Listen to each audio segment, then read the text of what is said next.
Sejam bem-vindos a mais esse episódio do nosso podcast. Hoje é o episódio 94 e o episódio de hoje é um episódio um pouquinho diferente. Eu vou trazer para vocês as novidades que eu observei no Congresso Paulista de Urologia. Então eu vou trazer um pouquinho de novidade para vocês sobre o tratamento das doenças benignas da próstata, sobre doença do câncer de próstata, mais ainda novidades em relação ao tratamento dos cálculos renais. E, para finalizar, o tratamento a laser de mulheres com problemas urinários, como, por exemplo, a incontinência urinária. Então, eu queria trazer para vocês essas novidades aqui. Então, após a música de introdução, o nosso episódio na íntegra. Sejam mais uma vez muito bem-vindos.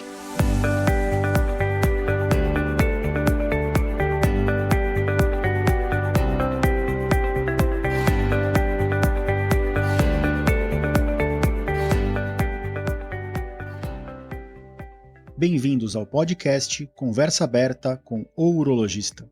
Meu nome é Giovanni Marchini, sou médico urologista formado pela Faculdade de Medicina da USP e serei o anfitrião desse show.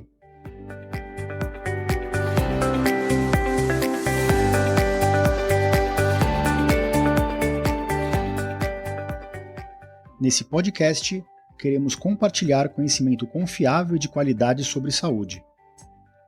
Com um formato único e inovador, e sempre com o foco no paciente, nós vamos esclarecer as suas dúvidas, trazendo todos os ângulos das situações vivenciadas no dia a dia da urologia.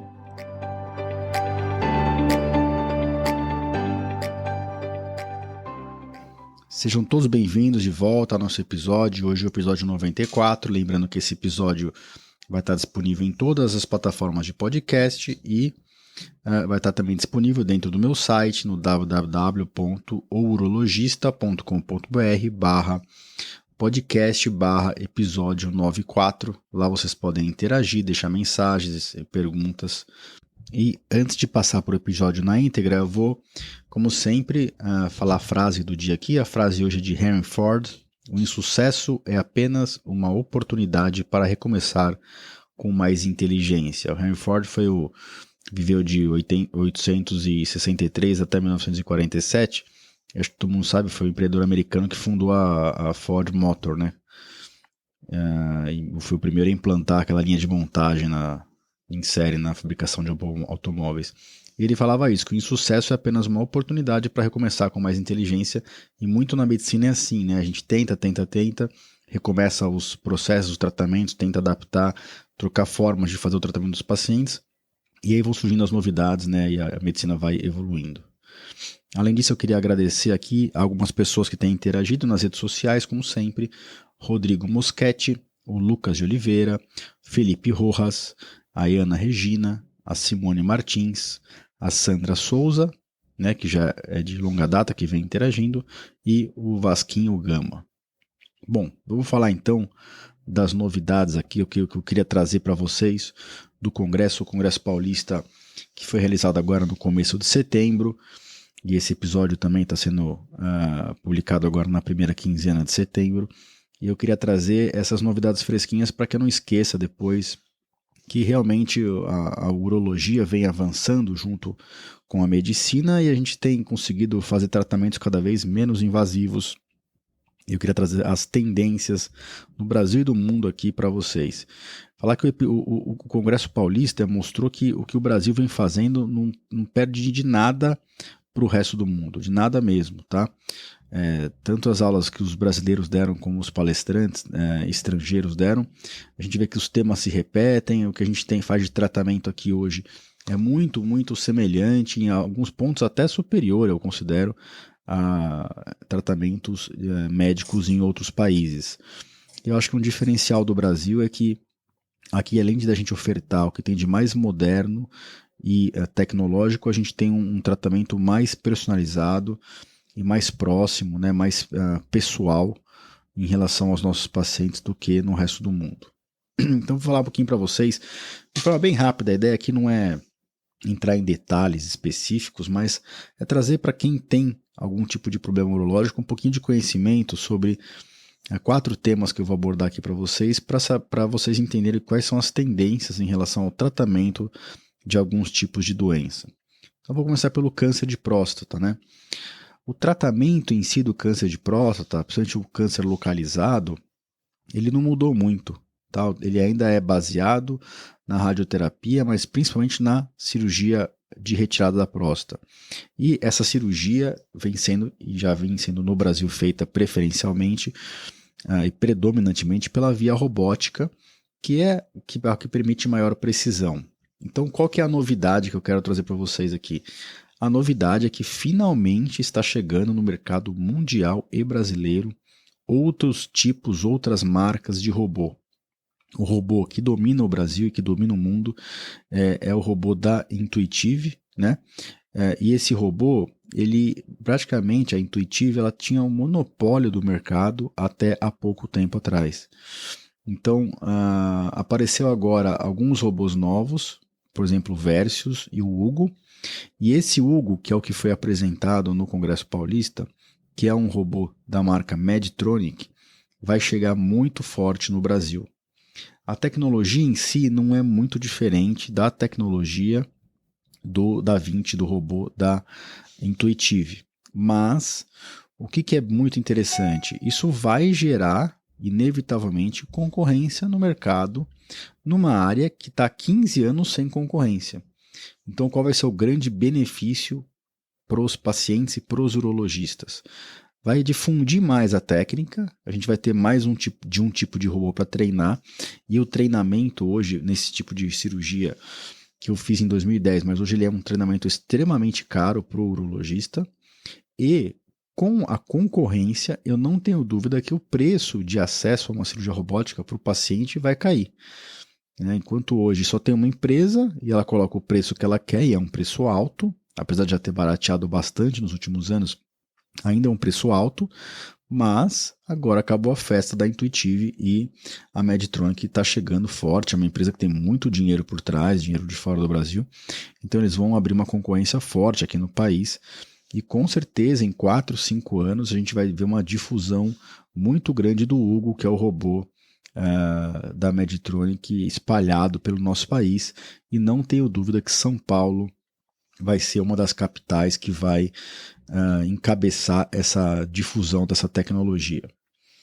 Então esse é o primeiro assunto que eu queria trazer para vocês. Um novo robô para tratar câncer de próstata, uma tecnologia muito parecida, mas que vai baratear o tratamento e facilitar o acesso tanto para os urologistas quanto para os hospitais e principalmente para os pacientes que querem fazer o melhor tipo de cirurgia para o seu câncer de próstata, que é a cirurgia robótica. Passando agora para o segundo tema, o tratamento das doenças benignas de próstata. Aqui, na verdade, eu não vou trazer nenhuma novidade imensa para vocês, mas eu vou trazer mais algo que eu já falei no final do ano, depois que eu voltei do Congresso Brasileiro. Então, dois aspectos bem importantes em relação à hiperplasia prostática benigna e seu tratamento. Está se tornando uma tendência no mundo e no Brasil, cada vez maior, de se tratar próstatas de forma cirúrgica com o laser, com o ROLAP, ou TULAP, que é a enucleação prostática a laser. E por que eu estou trazendo esse assunto de novo? Porque no Congresso foram lançados vários lasers de Holmium de alta potência e de Thulium. Finalmente o Thulium laser chegou ao Brasil. E essa difusão desses aparelhos está impulsionando ainda mais o mercado do tratamento endoscópico da próstata, do tratamento de enucleação endoscópica da próstata. Então é muito provável que a RTU de próstata, que é o tratamento padrão ouro que a gente faz e faz muito bem, ela vai perder um pouco de espaço no dia a dia do urologista em relação aos tratamentos de enucleação, no qual a próstata é ressecada para dentro da bexiga com o auxílio do laser, e depois a gente usa um morcelador para tirar. É pouca gente que faz de forma com bastante know-how no Brasil ainda. Tem 5, 6 cirurgiões que são muito bem treinados nessa técnica e eles estão difundindo isso pelo país, e não tenho dúvida que nos próximos 4, 5 anos vai ter um boom do tratamento do ROLAP no Brasil. E ainda falando de doença benigna, para aqueles pacientes com doença muito inicial, eu falei já para vocês antes dos MISTs, que é o tratamento minimamente invasivo com cirurgias quase ambulatoriais, para tratamento da próstata. Então, aí é uma população bem específica de pacientes que não tem nenhuma complicação da doença prostática, mas que estão muito sintomáticos, que não estão mais tolerando o remédio, ou que estão tolerando o remédio, mas que não querem mais gastar dinheiro com remédio, ou que o remédio não está fazendo mais efeito, ou naqueles pacientes com doença obstrutiva da próstata mais jovem, mas que querem tratar a próstata, mas manter a ejaculação, né, a saída de esperma na hora da ejaculação. E os MISTs, que são basicamente o iTind, o Urolift e o Rezum, que é um tratamento com vapor de água, eles estão vindo com força, tá? E a indústria está impulsionando muito isso, e a gente vê que cada vez os pacientes buscam mais também esses tratamentos minimamente invasivos, não cirúrgicos, né, ou não tradicionalmente cirúrgicos, para tratar a sua próstata. Então são as duas tendências que eu tenho visto. Os MISTs para casos iniciais e o ROLEP, o TULEP, que é a nucleação para casos mais avançados, substituindo a RTU, especialmente em próstatas grandes, acima de 50, 60, 80 gramas. O ROLEP está dominando aí a realidade do urologista.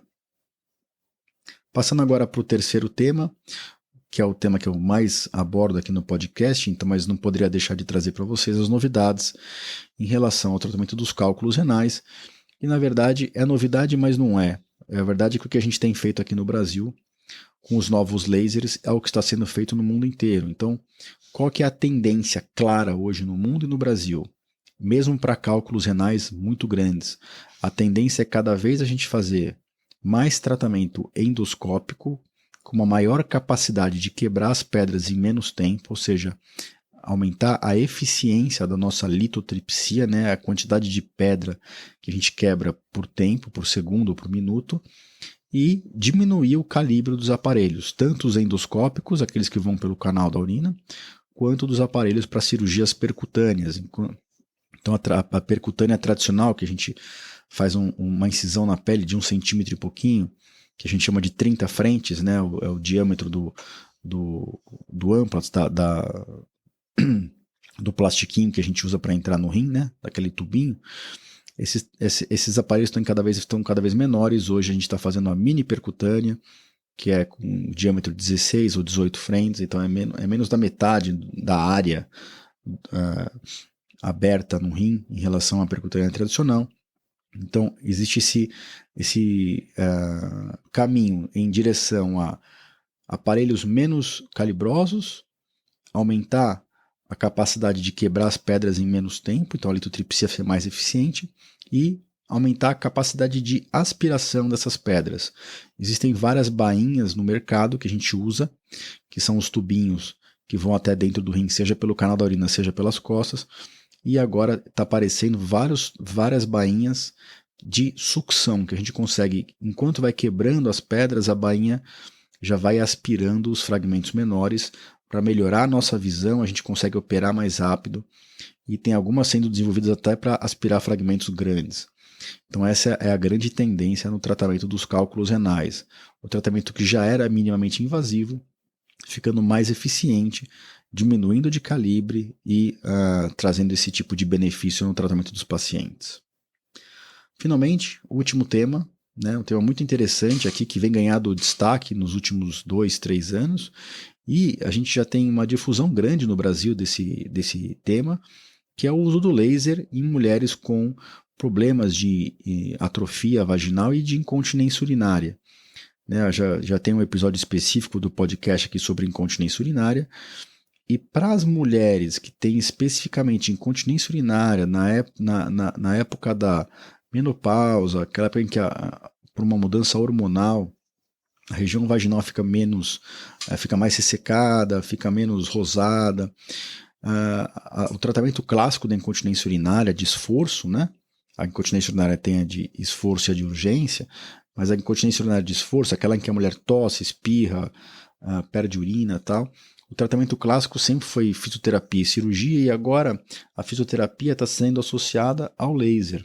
Aqui cabe a diferenciação, tem basicamente 2 grandes tipos de laser, o Erbium YAG laser e o laser de CO2, né, que é o laser de gás carbônico.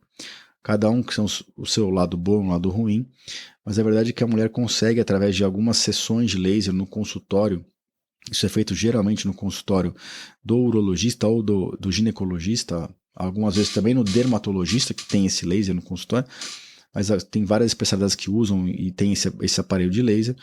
E a mulher, com a evolução do tratamento, ela vai melhorando o trofismo vaginal, né? Substitui o tratamento hormonal, principalmente aquelas mulheres que não podem usar estrogênio, mulheres que já foram operadas de câncer de mama, e elas não podem usar estrogênio nem sistêmico nem tópico, idealmente.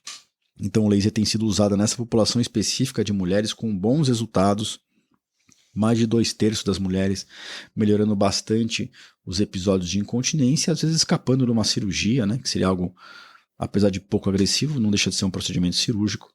Então, para aquelas mulheres que não querem fazer cirurgia ou não podem de jeito nenhum, existe essa opção agora do tratamento com o laser vaginal, que, como eu disse, não é uma substituição à cirurgia, mas é um nível intermediário, é como se fosse uma opção menos agressiva, e se der certo, ótimo, se não der certo, aí sim a gente parte para um tratamento cirúrgico.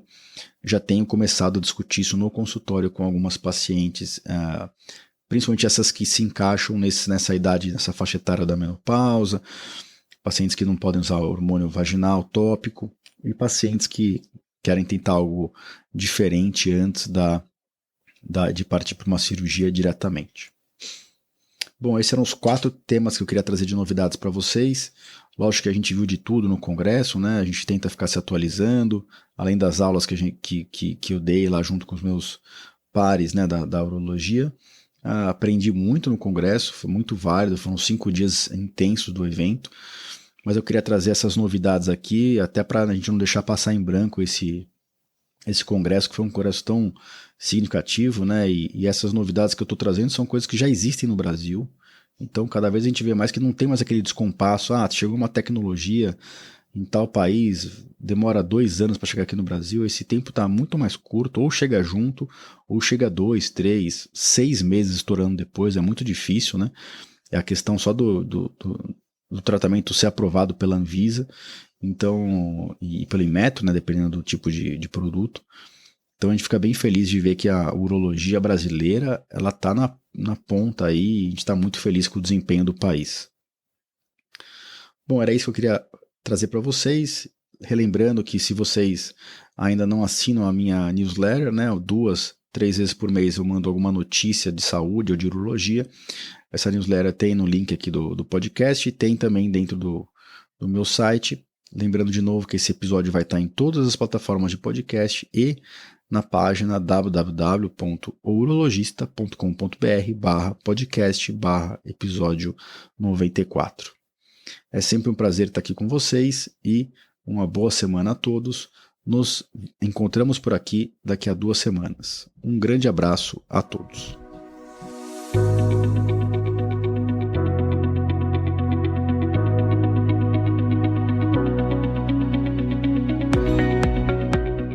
Você ouviu a mais um episódio do podcast Conversa Aberta com o Urologista. Mais uma vez, obrigado e até o próximo.